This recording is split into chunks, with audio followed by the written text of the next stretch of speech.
Good afternoon, everyone. Hope you all had a great weekend. I want to start by addressing the devastation from the tragic flash floods in Texas. Moments ago, the Department of Homeland Security provided an update that 91 innocent souls have now perished. Everyone here at the White House, including the President of the United States, is praying for the victims' families and friends during this unimaginable time. President Trump swiftly signed a major disaster declaration for Kerr County, Texas, to ensure our heroic first responders have every resource they need in the relief and recovery efforts. Secretary of Homeland Security Kristi Noem traveled to Texas over the weekend, and the entire Trump administration is working hand in glove with state and local officials to provide every assistance available. The situation on the ground remains dangerous, and there could be additional public safety threats with potential incoming heavy rain. So we encourage everyone in the area to remain vigilant, listen to all warnings, and respond accordingly. Unfortunately, in the wake of this once-in-a-generation natural disaster, we have seen many falsehoods pushed by Democrats such as Senator Chuck Schumer and some members of the media. Blaming President Trump for these floods is a depraved lie, and it serves no purpose during this time of national mourning. Here are the facts. In the lead up to this tragic natural disaster, the National Weather Service did its job. Despite unprecedented rainfall, the National Weather Service executed timely and precise forecasts and warnings. On July 3rd, the National Weather Service office in Austin, San Antonio, Texas, conducted forecast briefings for emergency management in the morning and issued a flood watch in the early afternoon.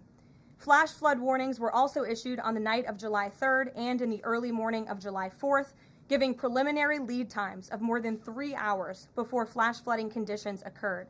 And the National Weather Service office in New Braunfels, which delivers forecasts for Austin, San Antonio, and the surrounding areas, had extra staff on duty during the storms, despite claims of the contrary. So to any person who has deliberately lied about these facts surrounding this catastrophic event, you should be deeply ashamed. At this time, the administration's focus will be on giving the victims and their communities the support they deserve during these recovery efforts in this tragic time. May God bless the great people of Texas, especially the parents who have lost their children. President Trump loves you. We are praying for you, and he will be traveling to see you later this week. Moving along to some further scheduling announcements. Tonight, President Trump will host the Prime Minister of Israel, Benjamin Netanyahu, for dinner, where they will discuss the positive developments taking place in the Middle East region. Tomorrow, the President will host his 6th cabinet meeting of his second term.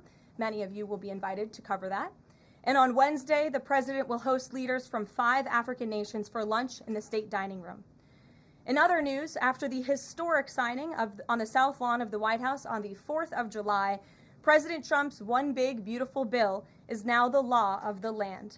Republicans in Congress met the once-in-a-generation moment and codified the Make America Great Again agenda into law. After this monumental achievement, no other president in modern history has worked harder and faster to fulfill their campaign promises than Donald Trump. The One Big Beautiful Bill will get the United States of America firing again on all cylinders. It's safe to say that over the past few weeks, the president has delivered on many, many wins. For the 4th month in a row, jobs numbers beat market expectations with nearly 150,000 good jobs created in the month of June. The American economy has now added nearly 700,000 jobs since January 2025, with American-born workers accounting for all job gains. President Trump drove illegal border crossings to another historic low in the month of June, and Border Patrol once again released 0 illegal aliens into our country. The Supreme Court stopped activist judges from imposing nationwide injunctions and cleared the way for President Trump to carry out his popular and common sense agenda. The University of Pennsylvania agreed to all of the Trump administration's demands and will now keep men out of women's sports. President Trump secured his trade deal with Vietnam, giving the United States total access to their markets. Because of President Trump's unleashing American energy dominance, gas prices are at 4-year lows. And when adjusted for inflation, gas prices are near the lowest levels we've seen in the last 20 years. NATO members agreed to raise defense spending to 5% of GDP, a foreign policy feat long thought impossible until President Trump made it happen. The Operation Midnight Hammer obliterated Iran's nuclear capabilities, taking out this imminent national security threat not just to the United States, but to the entire world. The president secured a ceasefire between Israel and Iran, ending the 12-day war. The president brokered a historic peace agreement between Rwanda and the Democratic Republic of Congo. Pakistan nominated President Trump for the Nobel Peace Prize in recognition of his decisive diplomatic intervention to prevent a nuclear war between India and Pakistan. Blue-collar wage growth has seen its largest increase in nearly 60 years, and President Trump has defeated Joe Biden's inflation crisis with core inflation at the lowest level since March of 2021. And just about all of that has happened in the last 3 weeks, and I know you all know it because you've been very busy here covering it along with us. So with that, I will take your questions today as we kick off another very busy week here at the White House. We'll lead with our new media seat, Brian Glenn, who is, of course, very present in this briefing room. He's put in a lot of hours covering this president, so we're glad you finally have a seat today. Brian, go ahead. It feels great to sit down. Thank you very much. You're welcome. I want to go back to the hurricane. You said that President Trump is scheduled to go to Texas later this week. Can you speculate on what day and what he has plans? Sure. The White House is currently arranging those travel plans. We hope that it will be later this week, likely on Friday, but of course we want to do it at the most appropriate time on the ground for state and local officials. We don't want to interrupt the recovery efforts, but we're planning tentatively for a Friday trip, and when that becomes final, we'll let all of you know, as we always do. And you gave a little bit of reaction earlier, but the National Weather Service, the union, actually publicly stated they had an adequate staff on hand to forecast and predict the storm. You shared your thoughts earlier on how the way the left has really weaponized this to blame the deaths in Texas on Trump. Want to comment on that again? Yeah, I just do think those comments are depraved and despicable, especially when so many Americans are mourning the loss of their children. The National Weather Service, as I said, did its job. Many experts, many meteorologists have said that. Many of you in the media, in all fairness, have said that as well. Unfortunately, not all. And many Democrat elected officials are trying to turn this into a political game, and it is not. This is a national tragedy, and the administration is treating it as such. We know the National Weather Service provided early and consistent warnings.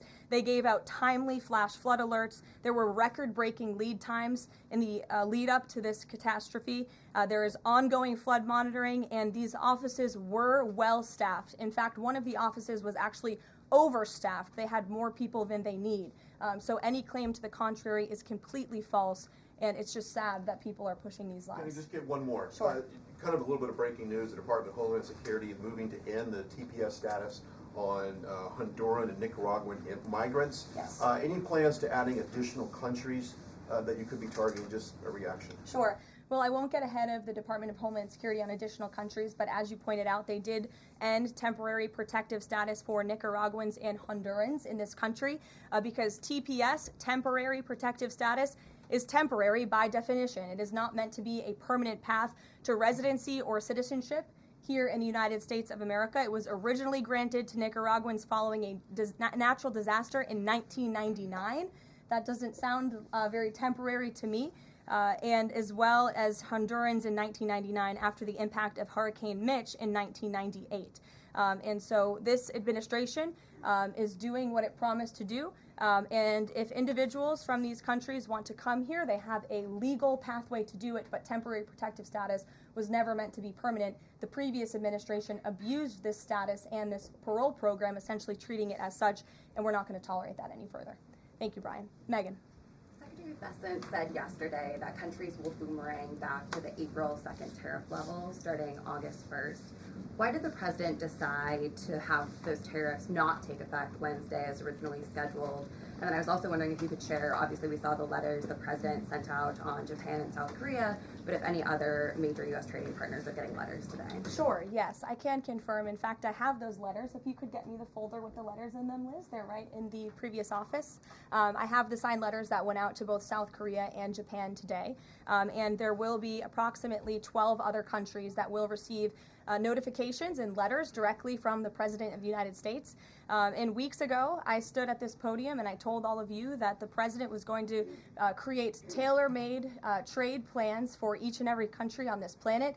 And that's what this administration continues to be focused on. The president will also sign an executive order today delaying the July 9th deadline to August 1st. So the reciprocal tariff rate or these new rates that will be provided in this correspondence to these foreign leaders will be going out the door within the next month, or deals will be made. And those countries continue to negotiate with the United States. We've seen a lot of positive developments in the right direction, but the administration, the president, and his trade team want to cut the best deals for the American people and the American worker. That's what they're focused on. And in the effort of transparency, these letters will continue to be posted to Truth Social, so you can enjoy them yourself. Go ahead. Thanks, Caroline. Just about the visit of Prime Minister Netanyahu today, I was just wondering why that is not open to the press. Previous visits by him, we've had Oval Office press conferences. Does that reflect somehow the kind of sensitivity of this particular visit? No, they're having a private dinner. There's many important matters that are obviously ongoing in the region, as you know. The utmost priority for the president right now in the Middle East is to end the war in Gaza and to return all of the hostages. Also, as you know, there was a ceasefire proposal that Israel supports that was sent to Hamas, and we hope that they will agree to this proposal. We want to see all of the hostages released. That's on the top of the president's mind, so that will be discussed, as well as the many other positive developments we've seen in the Middle East. I want to go back to the trade deals. As you see, we have these beautiful letters that the president has signed. This one is to the President of the Republic of Korea, original signature on that, and these will be mailed. And then here we also have another letter to the Prime Minister of Japan as well. Both countries will be receiving a 25% tariff rate effective on August 1st. Go ahead. Thank you so much. You said it, and the president said it many times. You want to see an end to the war in Gaza. Will he give guarantees during this 60-day period of ceasefire that actually the war will end? Because this is a sticking point with Prime Minister Netanyahu, and I'm wondering if they see eye to eye on this point. And how do you see the next day? What the next day in Gaza will look like? Look, right now the president is focused on today and to get the Hamas to agree to this ceasefire. I don't want to comment on the details of the arrangement out of respect for these negotiations, but a agreeable and appropriate ceasefire proposal has been sent to Hamas. And I can also tell you Special Envoy Witkoff intends to travel to Doha later this week, where he will continue to engage in these discussions. And the Qataris and the Egyptians have been incredibly helpful partners in mediating these negotiations and discussions to bring peace to this region and end this conflict once and for all. Kristen. Two questions. Thank you, Caroline. Sure. The first question is President Trump reconsidering his plan to phase out FEMA, given what officials have said is their critical role on the ground now in Texas? Look, the president wants to ensure American citizens always have what they need during times of need. Whether that assistance comes from states or the federal government, that's a policy discussion that will continue. And the president has always said he wants states to do as much as they can, if not more. And in the case of Texas, the state and local officials are doing a tremendous job. And I know the president, Secretary Noem, and the federal government are very proud to be working with them. And the president has promised to give Texas the assistance that they need during this tragic time. Just one follow-up on cuts overall. Over the weekend, President Trump said that Elon Musk was a train wreck.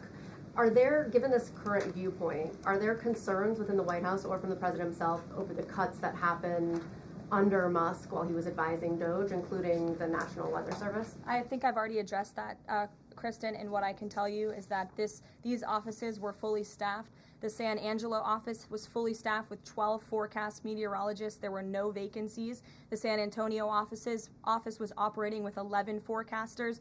And as Brian said, the union themselves said that there was adequate staffing. So I think those words speak for themselves, and the numbers speak for themselves. This was a once-in-a-century flash flood, a tragic natural disaster, and the administration is doing all that we can on the ground to help these families during this time of need. Jeff. Thanks very much, Caroline. Just following up on Kristen's question, is it still the president's plan to phase FEMA out by the end of this year? I just answered Kristen's question for you. One more, hold on, one more. Sure, I'll give it to you. Go ahead. The follow-up on trade as well.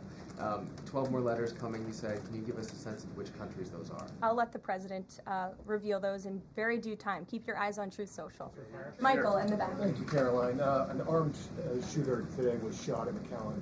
Texas after opening fire on Border Patrol agents.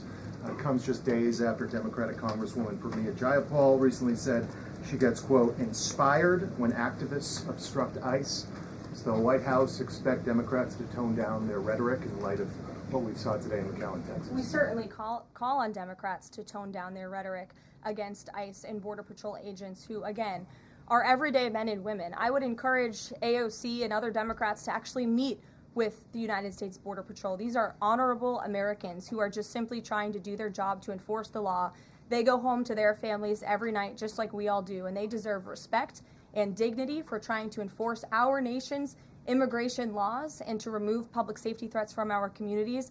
The White House is aware of the shooting that took place today in Texas, and we are working with the appropriate federal agencies to get to the bottom of what happened. Karoline, the DOJ and FBI have now concluded there was no Jeffrey Epstein client list. What do you tell MAGA supporters who say they want anyone involved in Jeffrey Epstein's alleged crimes to be held accountable? This administration wants anyone who has ever committed a crime to be held accountable, and I would argue this administration has done more to lock up bad guys than certainly the previous administration.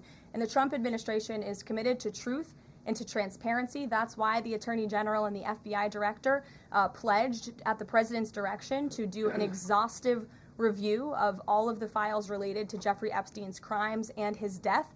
And they put out a memo in conclusion of that review. There was material they did not release because, frankly, it was incredibly graphic and it contained child pornography, which is not something that's appropriate for public consumption. But they committed to an exhaustive investigation. That's what they did, and they provided the results of that. That's transparency. Follow up on that, Sure. Caroline. Okay, so the FBI looks at the circumstances surrounding the death of Jeffrey Epstein. According to the report, this systematic review revealed no incriminating client list. So what happened to the Epstein client list that the Attorney General said she had on her desk? Well, I think if you go back and look at what the Attorney General said in that interview, which was on your network, on Fox News. Got the quote. Go ahead. John Roberts said, DOJ may be releasing the list of Jeffrey Epstein's clients. Will that really happen? And she said, it's sitting on my desk right now to review. Yes, she was saying the entirety of all of the paperwork, all of the paper in relation to Jeffrey Epstein's crimes. That's what the Attorney General was referring to, and I'll let her speak for that. But again, when it comes to the FBI and the Department of Justice, they are more than committed to ensuring that bad people are put behind bars. They have an operation going on right now called Summer Heat, which has our murder rate trending in the lowest direction in United States history. Their emphasis on violent crime and locking up violent criminals has led to the arrest of 14,000 violent criminals. That's a 62% increase from the same time period last year. So this Attorney General and the FBI Director are committed to putting bad people behind bars where they belong. They promised an exhaustive review. That's what they did. For any further details, I would refer you to the Department of Justice. Thanks, Caroline. With Prime Minister Netanyahu visiting the White House today, yesterday the president said that he was working on a more permanent deal with Iran, but several days ago he didn't think one was necessary. What changed? Well, when you asked me about this, or when you all asked me about this several weeks ago, I said the president thought maybe an Iran deal was not necessary, but of course the president is always interested in peace and diplomacy. That remains true, and the administration continues to be in contact, both directly and indirectly, with the Iranians on a deal. And then on tariffs, you're now delaying the deadline from July 9th to August 1st. Is that an acknowledgement that perhaps the administration found it more difficult to negotiate these trade deals, or whatever happened to 90 deals in 90 days? No, it's an acknowledgement that this administration is doing what's best for the American worker, and we want the best deals possible for our workers, for our manufacturing base, for our middle class, and they are doing this deliberately and appropriately on behalf of our country's interests. Josh. A couple more on the tariffs. You said about 12 more letters. There were about 55 or so countries, including the EU as a bloc, that were facing this tariff increase. All of those, to understand you correctly, are now deferred to August 1st, right? Correct. And on the 12, what happens with the remaining, whatever it would be, 40-something? So just 12 today. There will be additional letters in the coming days. So all of them are going to get a letter at some point? Correct. Okay, and can you tell me why he decided to start with South Korea and Japan? Are they annoying him? It's the president's prerogative, and those are the countries he chose. And on the sectoral tariffs, it's our understanding that these continue to be a separate track. We're still waiting on a bunch of those. That's right. Is there any timing update on when he's going to move on, for instance, semiconductor tariffs? and other things that are still in the hopper? I don't have a timing update, but for where they are in the process, I would defer you to the Department of Commerce. Should we expect deals finally as well? He announced his Vietnam deal. Are you close on any other countries? The president and the administration, yes, we are close. But again, the president wants to ensure these are the best deals possible. And I would add just one more thing on trade and tariffs to wrap it up. Look at the extensive work this president has put into cutting these good deals and doing what's right for the American worker. He is literally looking at the map and looking at every country on the planet and seeing where they are ripping off the American people, seeing where they have hollowed out our industrial base, seeing where our jobs have gone to other countries overseas because of their tariff policies, and he's trying to correct that. So this is decades of bad trade policy that has led to a deficit that is ravaging our country, that is ravaging our middle class, and the president is taking a very deliberate approach to correcting this wrong of many decades, of many past presidents. And so I think he should be commended for the time and the effort that he is putting into this. And the fact that he has announced a framework with China, a trade deal with the United Kingdom, a trade deal with Vietnam, and many others to come in just a matter of 6 months is truly historic, and it's a testament to this president and his trade team who are working around the clock to get this done. Sure, go ahead. Thank you so much, Caroline. Two questions on Iran. What's the permanent deal with Iran looks like for the president, and what issues related to Iran should it cover? And secondly, has the president seen the interview with Iranian president, which he says that the United States president, Mr. Trump, is capable enough to guide the regions toward a peace and a brighter future, and put Israel in its place, or it gets more into conflict? Has the president seen these comments, and what's his reaction to these comments? I'm not sure if he's seen those comments, but certainly I think it's true that the president is the right man for the job to move the direction, this region into the direction of peace and stability for the future. That's what he and his national security team are working on every day, and we've already seen historic achievements in that direction. Go ahead. In the back. Kelly, go ahead. Great. Sure. And then in front of you. A couple questions for you. First, y'all need name tag signs. First question on the flooding in Texas. I know there has been some concern about the timing of the alerts, knowing that they did go out, but the warnings coming out in the wee hours, so while many people were likely sleeping. Can you share just details what you know about why those warnings were sent while people were likely sleeping, and then what the administration is doing to ensure that these alerts come out sooner? Well, the alerts imminently were sent out before the flood when people were sleeping, because the flood hit in the very early hours of the morning. So people were sleeping in the middle of the night when this flood came. That was an act of God. It's not the administration's fault that the flood hit when it did. But there were early and consistent warnings. And again, the National Weather Service did its job. On July 2nd, there were initial notices of potential weather and flooding risks were issued. On July 3rd, escalating warnings throughout the day with a flood watch issued at 1:18 p.m. And then later, at 6:10 p.m. on July 3rd, the Weather Prediction Center warned of excessive rainfall and a high likelihood of flash flooding. At 6:22 p.m. July 3rd, National Weather Center issued a hydraulic warning, highlighting considerable flooding risks, including in Caryville County. And then there were the timely flash flood alerts at 11:41 p.m., 1:14 a.m., and then another flash flood emergency warning issued at 4:03 a.m. just before the flood hit. So those were all of the warnings that went out to the affected area and region. Go ahead. One question on education funding Go for ahead. states and local Thank you very much. I appreciate it, districts. Caroline. Two questions for you related to the Prime Minister's visit today. Number one, there's a report circulating that the Gaza Humanitarian Foundation provided a proposal to the White House to build these so-called humanitarian transit areas inside and outside of Gaza. The GHF is insistent it has nothing to do with that proposal. Can you shed any light on whether the White House has received such a proposal, and if so, from whom? I'm unaware if a proposal from the Gaza Humanitarian Foundation was sent to the White House. I haven't seen it, but I can ask our National Security Council. And also a document circulating that the White House is prepared to lift the Foreign Terrorist Organization designation from HTS, the group of President al-Shara in Syria. Can you confirm that that's taking place? Again, I haven't heard that, or I'm not aware of that action taking place. As you know, we did lift particular sanctions on Syria, but we did leave them on for particular terrorist groups. If that has changed, we will, of course, let you know if there's a change in policy, but I'm unaware of one at this time. Sure, go ahead. Me? Hi, Caroline. Thank you. You're welcome. And then you can go too, since you're so eager. Ahead of the the president's meeting with Prime Minister Netanyahu today, is there a scenario where Israel has made it clear that they will not bring an end to this war until Hamas is decimated?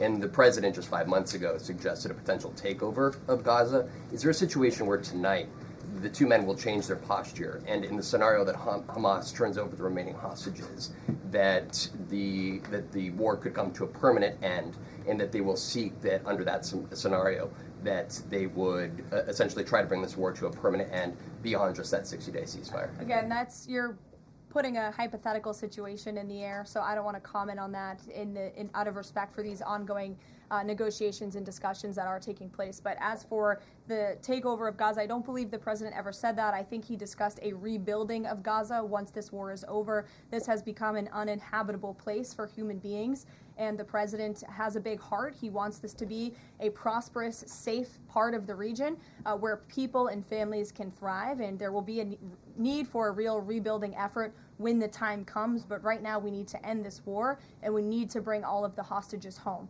The president is adamant about that. Look, again, I will let the president speak for himself later if he decides to comment on the details of the agreement, but out of respect for the discussions, I won't do that from the podium. Go ahead. So Congressman Lawler and Gottheimer have introduced a bill in Congress, the Bunker Buster Act, that would allow the United States to sell B-2 bombers and bunker buster bombs to Israel. Is that something the president would support? Well, I don't know if the president's aware of the Bunker Buster Act, but I will ask him and see what his opinion on that is. I'm not sure. Right, thank you. Caroline. Thank you, Caroline. Building off of the question earlier about the shooter in Texas who targeted ICE, Axios reported today, I believe, that Democrat lawmakers were saying their constituents are calling on them to be more violent when they go to ICE facilities, including, I believe, they want them to shed blood, and that they said that Democrat lawmakers should be willing to get shot themselves. Can you respond to that, and do you have concerns that any of these lawmakers might act on the wishes of their constituents? It's hard to believe anyone with morals in this country or decency would say such a thing. Obviously, the White House condemns that rhetoric, and we condemn violence of any kind. This administration is simply trying to enforce our laws, and we must be a nation of law and order. You cannot simply waltz across our border and live here illegally and expect to stay. We are going to enforce our nation's laws, and the men and women who are doing that are doing so in a respectful way. They are doing so within the confines of the law, and they are just trying to do their jobs. And we condemn any violence or any calls for violence of any kind against any American. Go ahead. Thank you, Caroline. I wanted to ask you if... I was not calling on you, but you can go ahead. It's fine. There's a lot of people in here today. President Trump already saw the letter that the Colombian president, Gustavo Petro, sent him, apologizing for his comments a few weeks ago, suggesting that there was an involvement from the U.S. government in an alleged coup d'etat in Colombia. And Secretary Rubio recalled the U.S. Chargé d'Affaires in Colombia. Did President Trump saw that letter, and what do you think about the comments from President Petro suggesting that the U.S. has some kind of involvement in a coup? I'm not sure if the president has seen that letter, but I can check with him in the National Security Council. We will get you a response if you follow up with my team. We will find out for you. Caroline. Sure, go ahead. Thank you, Caroline. Iris, go ahead. Thank you, Caroline. Thank you, Caroline. On two topics. First, I love how excited everyone is on Monday. Yes, Raquel, you can go out. On two topics. First, tariffs. The president announced last night that any countries aligning themselves with the anti-American policies of BRICS will be charged with an additional 10% tariff. Can you tell us more details on that? What specific policies is the president talking about here? What policies should countries stay away from to avoid being subject to additional tariffs? Sure. Well, the president feels, generally speaking, that BRICS is seeking to undermine the interests of the United States. It's the president's utmost responsibility to put the interests of the United States first. That's how he views his job as president. So he's going to ensure that America is fairly treated on the world stage, and he'll take any action necessary to prevent countries from taking advantage of the United States and our people.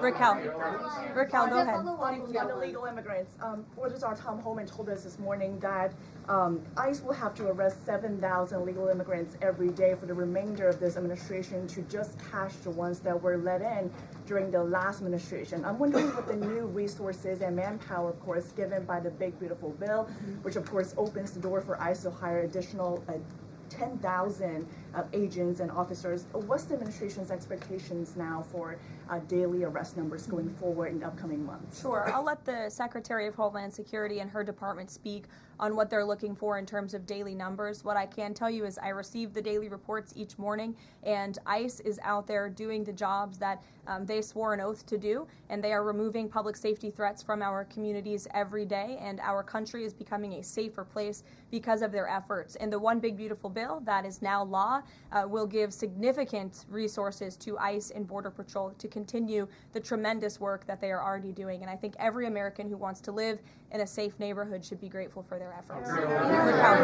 Thank you, Caroline. Just so much. Raquel, and then I can go to you. So much. And then you, Dr. Harper. Thank you, Caroline. It's a follow-up on the BRICS question. So does President Trump believe that the BRICS are getting stronger or trying to isolate the United States? And how close is he monitoring this summit that is taking place in Brazil right now? He's closely monitoring it, which is why he put out a statement himself. He does not perceive these countries as growing stronger. He just perceives them as trying to undermine the United States' interests, and that's not okay with him, no matter how strong or weak a country may be. Go ahead. Yes, go ahead. Yes. As promised, yes, go ahead. Thank you. Does Trump have a vision for post-war Gaza? You mentioned, he's talking about now the ceasefire, but does he support permanent or temporary Israeli presence in the Gaza Strip?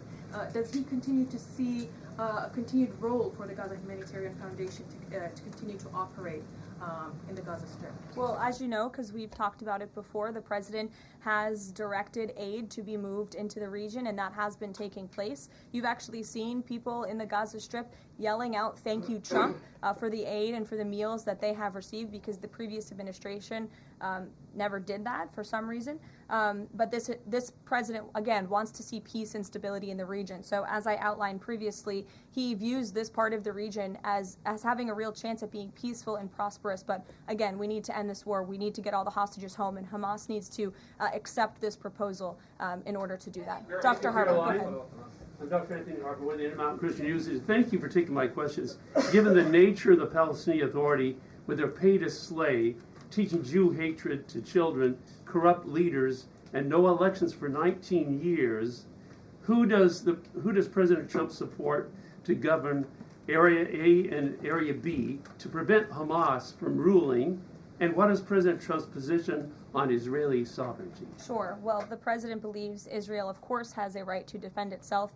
As for the first part of your question, you're getting ahead, Dr. Harper. As I told you, the president wants Hamas to accept this proposal right now. He wants to see peace in this region, and he's committed to doing that. Sean. Hey, Caroline, can you just please walk us through the decision to halt the supply of weapons to Ukraine at a time when Russia is really hitting Ukrainian cities and civilians? Was that the president who decided that, or did the Pentagon do it without his approval? No, neither of those things are true. I'm happy to walk you through it. This was a standard review by the Pentagon of all weapons and all aid and all support that the United States is providing all countries and all regions around the world, not just Ukraine. When the Secretary of Defense took office, he directed the Pentagon to conduct this review to ensure that everything that's going out the door aligns with America's interests. So it's a pause to review to ensure that everything the Pentagon is pushing out there is in the best interest of our military and our men and women in uniform. Fran.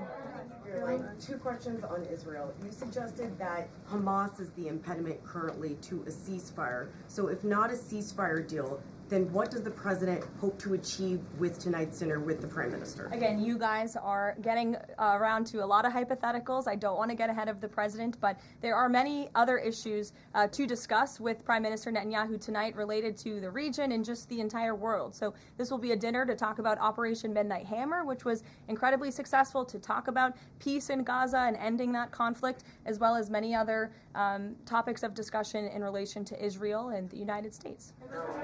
Sure, go ahead. Thank you, Caroline.